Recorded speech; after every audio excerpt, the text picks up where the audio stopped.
We're joined today by Reverend John Lee Hooker Jr. He's got a new book out. It's called From the Shadow of the Blues, My Story of Music, Addiction, and Redemption. I appreciate you joining me. Thank you so much. Oh, thank you. And it's just been so much, but here I am. Well, John, can you tell the listeners a bit about your new book, From the Shadow of the Blues, My Story of Music, Addiction, Redemption? What are the listeners in for here with the new book? Yeah, it's my life story, a story that began, I would say, in my infancy when I was a young boy, and grew up to understand who I was surrounded by, a man who would grow to be one of the greatest blues artists, musicians in the world. And it was only until I turned maybe 10 that something was different in our lives, and started seeing long-haired people with funny British accents, television cameras come into our home on our front porch, and walking my dad to the bus stop to get on the bus for evening shift to go downtown or to the west side to perform his music, and traveling with him to while he babysat me in the back of a nightclub, and me looking through the curtains and watching the people dance and smile and laugh, and watching him just become one of the giants in music.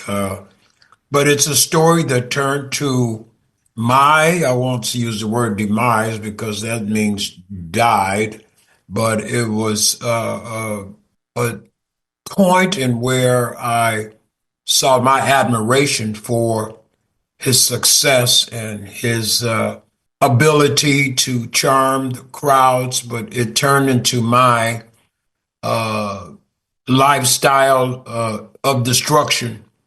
I think there's an old saying that the apple doesn't fall too far from the tree.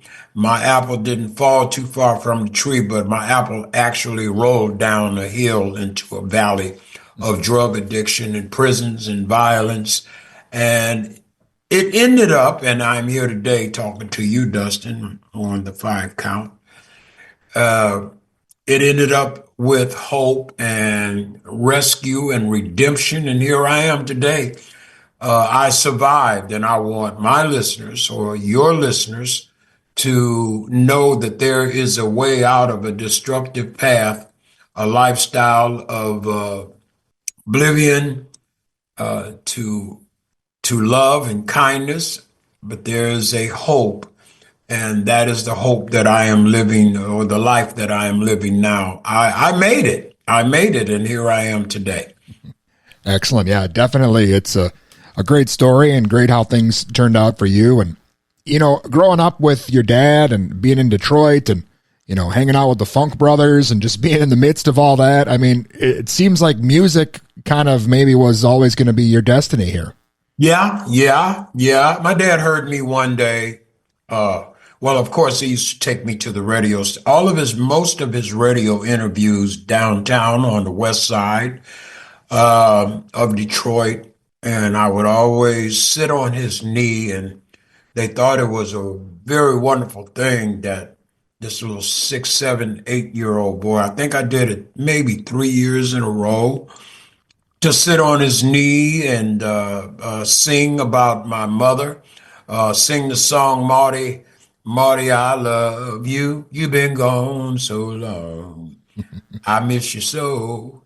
And they thought that that was a wonderful and beautiful thing to see his son, myself, sitting on my dad's lap singing.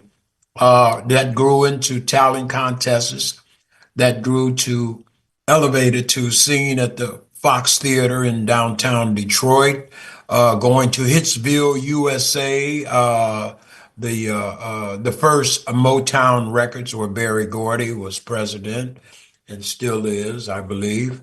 And it led to me, my first big performance was at Soledad Prison. So yes, that enveloped the long fast forward into two times nominated for a Grammy, Lifetime Achievement, the Bobby Bland Lifetime Achievement Award, California Music Award, W.C. Handy Award, and here I am. I'm now singing from the blues to the good news of the Lord Jesus Christ. I still got my sound, but my words have changed. My lyrics have changed to my testimony and how that I was stabbed and how that I was shot, and just a whole different 180 degrees turn from one genre to another genre.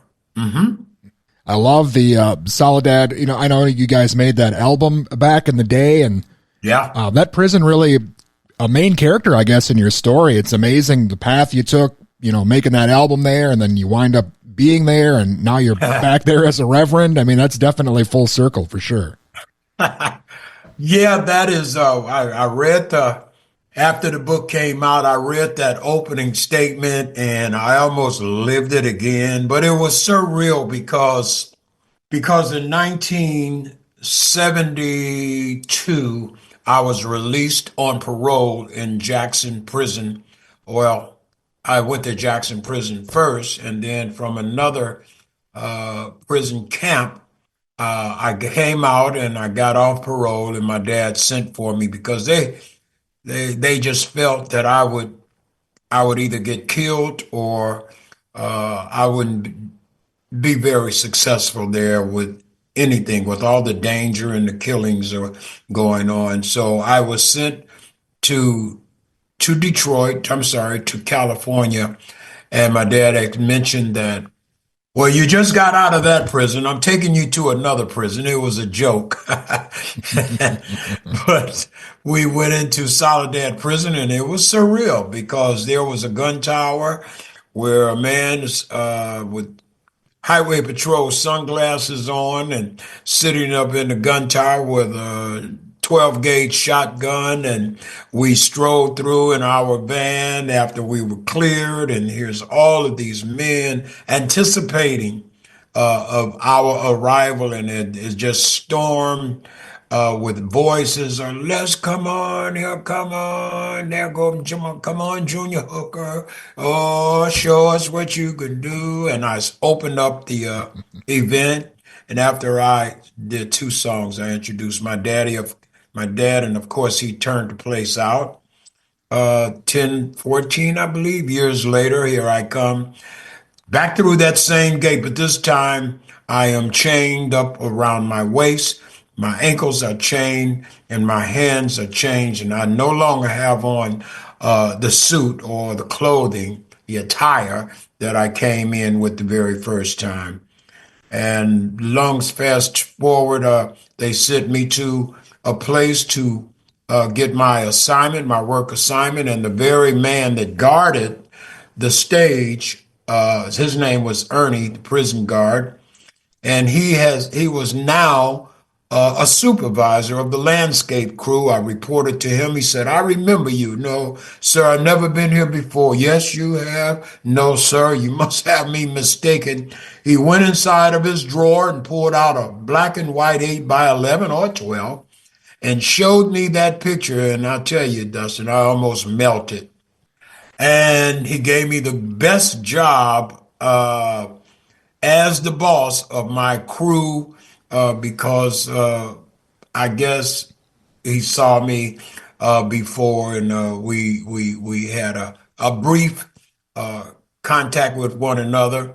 And then I believe 10 years, I don't know, 11 years, I have to get my tablet and my calculator, but I came back as a man of God and prayed that I would be able to go back inside of that place. So, and God answered my prayers, and I walked back in there as a prison chaplain, testified, and I preached and I sang. I believe I sang, but I definitely preached in there. And so, yeah, long story short, in a synopsis, my First, it was my gig. My gig turned into my residency, and my residency turned into my pulpit. Yeah. Wonderful. Again, John Lee Hooker Jr. is with us. We're talking about his new book, From the Shadow of the Blues, My Story of Music, Addiction, and Redemption. John, I mean, you've had a successful music career in your own right, and a lot of people sing the blues, and I imagine the struggles you've had, your experiences and everything gives it definitely a bit more authenticity, and I'm sure you get a unique perspective as a preacher with that as well. Exactly, exactly. People tend to tell their story, and nothing's wrong with their story. I just happen to be one uh, who was perceived to be so successful because of this giant shadow of a man.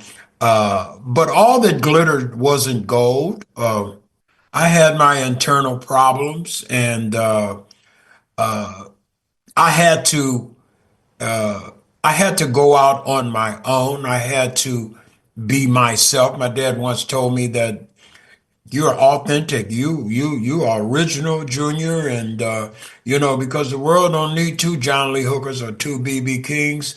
And I take my hat off to you that you are original. You got your own sound, and because I had my own sound and my own style, thank God I was nominated not only once, but twice for a Grammy. And I must admit, it was a blessing to go up against the B.B. Kings and the Eric Claptons and the Etta James, and just to be in those set of five category in both contemporary blues and traditional blues categories.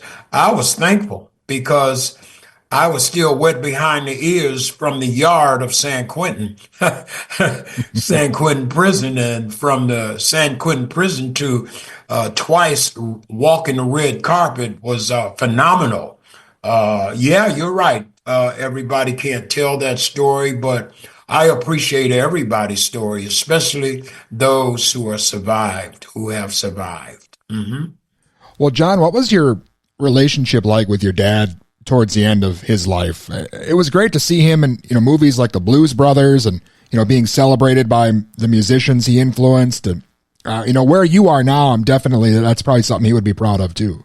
Oh yeah, I was proud of it. I wanted to be there just to be on the set, but of course, I was in my mess, and no one would have wanted me there. I watched him uh, grow all the way up to his star in the Hollywood Walk of Fame. Uh, I watched him open, share the stage, not open. I'm the one open for the Rolling Stones, but he shared the same stage with the Rolling Stones. He had backers like Eric Clapton, Eric Burden, Keith Richards. I watched him on television on Channel 2. I watched that whole event. I saw him from my jail situation, watched him on the what was it? Watched him on television. I'm trying to think of the name of that guy where he was on television. I'll think of it any minute, but just so wonderful to watch him grow and to be successful. And yeah, all that he taught me on the field training and experiencing paid off, paid off. Yeah, I had some bumps and some grinds and some violence done to me, but here I am talking to you. Excellent. Well, John, again, the new book is just out here. Are you working on anything else? Maybe some new music or something we should look for? That's a great question. Working on my next single CD, not single CD, but my next single, and it's called Heaven Rules. And we're working on my new video, and we're promoting this book with very professional people like yourself. Yeah, so we do. It comes out in May, and hopefully we can continue this conversation when it comes out. Wonderful. John, again, thank you so much for your time. And the new book is great and your story. And I'm glad everything worked out so well for you. And thank you again. I really appreciate your time today. And thank you. And they can find that book on Amazon. We now are #1 bestseller. Oh, excellent. Yeah, we will spread the word here for you for sure. Thank you so much, John. Thank you for having me, Dustin. Again, that was the Reverend John Lee Hooker Jr. and his new book, From the Shadow of the Blues, My Story of Music, Addiction, and Redemption, is out now.